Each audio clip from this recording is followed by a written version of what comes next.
माता दी my divine souls, कैसे हैं आप सभी। मेरे चैनल एसजी लव में आप सभी का स्वागत है। आज की ये जनरल कलेक्टिव रीडिंग हम बात करने वाले हैं उन रिलेशनशिप की जहां पार्टनर बहुत चालाक हैं, कम मैनिपुलेटिव और नार्सिसिस्ट एनर्जी वाले हैं। ये रीडिंग उन सभी लोगों के लिए है जो महसूस कर रहे हैं कि रिलेशनशिप में कुछ भी ठीक नहीं है।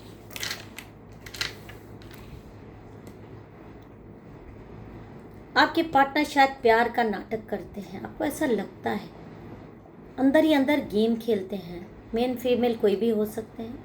जनरल कलेक्टिव रीडिंग है, जितनी आपसे रेजोनेट करे उतनी आपको रखनी है, बाकी आपको ये दूसरों पर जाने देनी है। टैरो इंट्यूशन और स्पिरिचुअल गाइडेंस से मैसेज लेंगे। ये जनरल कलेक्टिव रीडिंग है। अगर आप तैयार हैं तो अपनी आंख बंद करिए, उस व्यक्ति के बारे में सोचिए जिसके लिए आप ये रीडिंग देख रहे हैं, और हम टैरो से जानेंगे कि क्या आपके लिए जानना ज़रूरी है, वो दिखाओ। पर्सनल रीडिंग का नंबर 8858421726 है। इस नंबर पे कांटेक्ट करके आप अपने रिलेशनशिप स्टेटस के बारे में जान सकते हैं। पार्टनर की करंट एनर्जी लेवल भी आप चेक करा सकते हैं।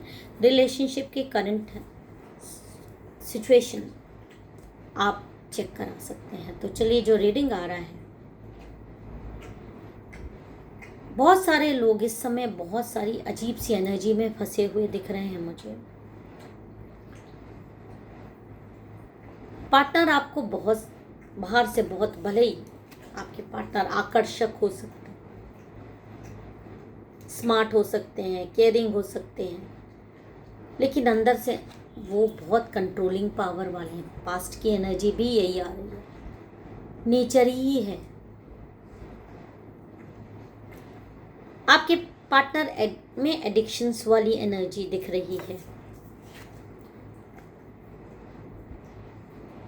अटेंशन कंट्रोल और वैलिडेशन की। वो आपको इमोशनली मतलब अपने कब्जे में करना चाहते हैं। जब आपको शक होता है तो वो तुरंत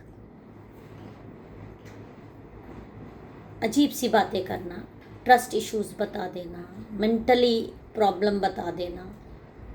ऐसा नहीं है आपको पता नहीं चलता है। कोई किसी को दबाएगा, कोई किसी की भावनाओं से खेलेगा, तो और आप जैसे डिवाइन सोल्स को तो ये सारी चीज़ें बहुत जल्दी पता चलता है। लेकिन मैनिपुलेटिव बिहेवियर बहुत ज़्यादा दिखाई दे रहा है। चालाक, बहुत ज़्यादा चालाक, बहुत ज़्यादा चालाक। इसलिए छोटी छोटी बातों में आपको डाउट में डाल देते हैं। कभी लव बॉम्बिंग, कभी साइलेंट ट्रीटमेंट, कभी विक्टिम कार्ड। ये क्लासिक नार्सिसिस्ट पैटर्न ही मुझे दिखाई दे रहा है यहाँ पर।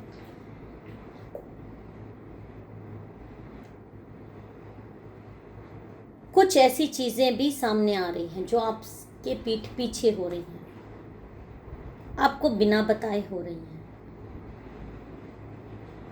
कुछ ऐसे रिश्ते रखे जा रहे हैं। देखिए, नार्सिसिस्ट का एक चीज़ ये भी मैं आपको बता दूं, बहुत जल्दी ये चीज़ें होती हैं कि जो पार्टनर उनको प्रेम कर रहा है, अगर आप लव रिलेशनशिप में हो तो बहुत सारे लोगों के कई रिलेशनशिप बाहर होते हैं। उनको छुपाने के लिए ये इस तरह से कंट्रोलिंग वाला बिहेवियर घर में करा जाता है। अगर आप मैरिड कपल हो तो खास कर, या किसी भी तरह के रिलेशनशिप में हो, तो आपको भ्रमित करने के लिए, आपकी आवाज़ को दबाने के लिए, आप पर हावी होने की कोशिश करना, और कोई ना कोई ज़बरदस्ती का ब्लेम आपके ऊपर मढ़ देना हर बात पे। कभी कोई ब्लेम, कभी कोई ब्लेम, कभी कोई क्लेम। मतलब जैसा लगता है कि हर चीज़ की गलती सिर्फ आपकी, और वो गलत करके भी सही। अगर उन्होंने कोई गलती भी की है और आपने उसको पकड़ लिया, तो उस गलती का भी रीज़न इतना सटीक देना कि उसका रीज़न आप ही थे। आपने ऐसे किया इसलिए उनके साथ, मतलब उन्होंने ऐसा कर दिया, आपने उनको मजबूर किया ऐसा करने का। और फिर सामने वाले के पास कोई जवाब नहीं होता। उसको ऐसा लगता है कि वो अपना सर पीट ले।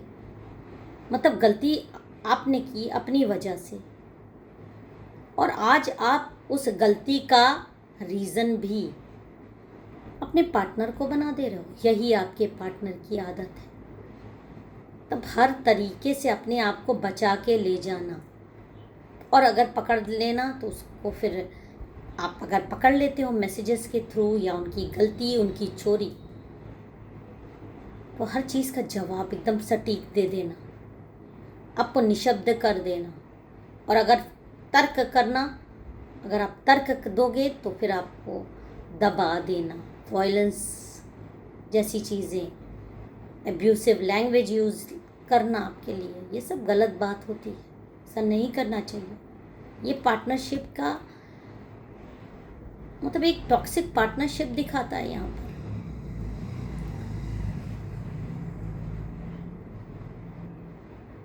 फाइनेंशियल मैनिपुलेशन भी दिख रहा है यहाँ पर, फाइनेंस की रिलेटेड चीज़ें भी आपसे छुपाना, आपको हमेशा कमज़ोर दिखाने की कोशिश करना, अपने को हमेशा बेटर दिखाने की कोशिश करना। आपको ऐसा लगता भी कि जैसे आप सब कुछ खो चुके हो। आप जब अपने आप को आईने में देखते हो तो आपको बहुत अलग दिखते हो, आप कमज़ोर दिखते हो, आपको लगता है आप बहुत कुछ खो चुके हो, समय, आत्मसम्मान, पैसा या मेंटल पीस। लेकिन स्पिरिट कह रहे हैं अभी कुछ बहुत कुछ बचा है, आपकी इनर स्ट्रेंथ अभी भी इंटैक्ट है। आप बहुत प्यारे इंसान हो। सिर्फ कोई इंसान जिससे आप प्रेम करते हो या एक रिलेशनशिप में बंधे हुए हो, वो आपको अपनी गलतियां थोप देता है। इसका मतलब ये नहीं कि आप गलत हो। किसी के गलत कह देने से आप गलत नहीं होते। अपने आप को कभी भी आपको कमज़ोर नहीं समझना चाहिए, अपने आप को कभी भी गलत नहीं समझना चाहिए। अपने आप को परखिए कि आप कभी गलत, मतलब मैं ये नहीं कहती कभी गलत नहीं हो सकती, इंसान है तो गलतियां होती हैं, बट क्योंकि सिर्फ सामने वाला कह रहा है कि आप गलत हो तो आप गलत नहीं हो। और जबकि आप जानते हो कि आपके पास रीजंस है, सामने वाला ही गलत है, वो आप पर अपनी गलतियां थोपता है, आपकी बुराइयां करता है। आपका अपना पार्टनर जो आपके बारे में सब कुछ जानता है, वो दुनिया भर में आपके लिए बंट आपकी इमेज डाउन करने की कोशिश कर रहा है, और दुनिया के सामने खुद बहुत अच्छा बन जाना, कभी कभी रोमांटिक दिखा देना कि वो तो आपका बहुत केयरिंग है, जो वो घर के अंदर है आपके साथ है, दुनिया वालों के सामने वैसा नहीं है। दुनिया वालों के सामने एक केयरिंग पार्टनर, एक अच्छा पार्टनर, एक ओबीडियंट इंसान, वो सारी चीज़ें दिखाती है कि आपको गलत साबित करने की यहाँ पर फुल फ्लेज्ड प्लानिंग रहती है। ना वो आपसे दूर जाना चाहता है, क्योंकि आप जैसा इंसान जिसको अपने हिसाब से मैनिपुलेट कर ले, मे बी उसको एक ज़रूरत है एक ऐसे इंसान की जब जिसको चाहे एक एज अ पपेट यूज़ कर लो, सारी गलतियाँ उस पर मर दो, बाहर का भी गुस्सा आके उस पर मर दो, बाहर की भी सारी गुस्सा। एक ऐसा इंसान चाहिए ना जिससे वो जीत लेता है, जिससे वो जीत लेता है, जिसकी आवाज़ वो दबा सकता है।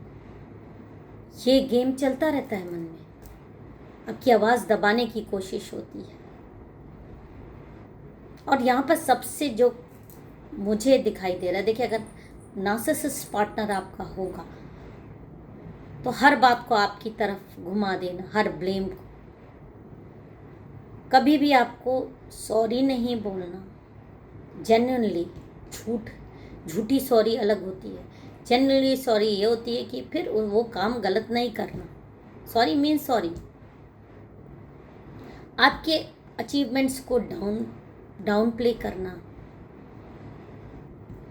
आपको आइसोलेटेड करने की कोशिश करना, हमेशा ये किया वो किया, इसलिए किया, मैंने ये किया, मैंने वो किया तुम्हारे लिए, ये चीज़ों को गिनाना, बहसबाजी बहुत ज़्यादा होना, कभी अपने आप को गलत नहीं मानना, हमेशा गलत आप, हमेशा गलत आप। और ऐसे लोगों से जो गाइडेंस आपको आता है कि अपनी मेंटल पीस आपके लिए बहुत ज़्यादा ज़रूरी है। बैठ के रोने से अच्छा है, क्योंकि ऐसे लोग बाहर बहुत अच्छे होते हैं, बाहर वालों के लिए दूसरे और अपने पार्टनर के लिए दूसरे रहते हैं। कंट्रोलिंग पावर होती है, उंगली पे नचाने की कोशिश होती है, तो ऐसे लोगों से आपको डिसाइड करना है कि आपको अपना मेंटल पीस चाहिए कि ऐसे लोगों से आपको रिश्ता रखना है ज़रूरी हो जाता है। कब सामाजिक दबाव हो सकता है, पेरेंट्स का दबाव हो सकता है, लेकिन आपकी मेंटल पीस मैं यहाँ एडवाइस दूंगी सबसे ऊपर आपको सर्वोपरि रखनी है। स्वास्थ्य अपना सर्वोपरि रखना है। रोज़ लिखिए कि क्या हुआ, क्या महसूस हुआ, इससे आपको क्या पैटर्न दिख रहा है।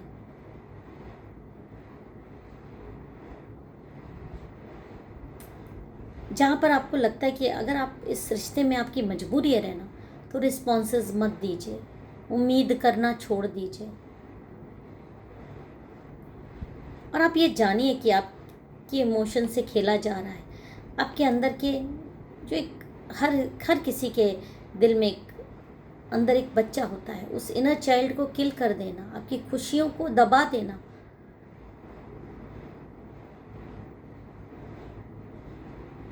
नहीं कहना सीखिए। नहीं, नो मीन्स नो। ये चीज़ अपने हिसाब से कुछ चीज़ें करिए, नहीं, बाउंड्री सेट कर दीजिए। अगर आपकी मजबूरी है इस रिलेशनशिप को आगे बढ़ाने की, वरना तो नो कांटेक्ट रख लीजिए। बहुत सारे लोगों की, मैं ये नहीं कहती, अपने स्थिति के अनुसार रीडिंग लेके या एक्सपर्ट्स गाइडेंस लेकर ही आपको आगे फैसला लेना है। अफर्मेशंस लिखिए कि आप किसी की ज़बरदस्त की बातों में नहीं आएंगे। आपका आत्मसम्मान अपने हमेशा हर चीज़ से ऊपर रखिए, वो आपको बहुत मेंटल पीस देता है। और आप जेन्युइनली एक डिज़र्व करते हो प्यार का, एक सच्चे प्यार का, इस तरह के झूठे नकारा प्यार का नहीं। और आपको आज़ाद महसूस कराना है, कंट्रोलिंग पावर से बाहर निकालना है। देखिए, जनरल कलेक्टिव रीडिंग थी।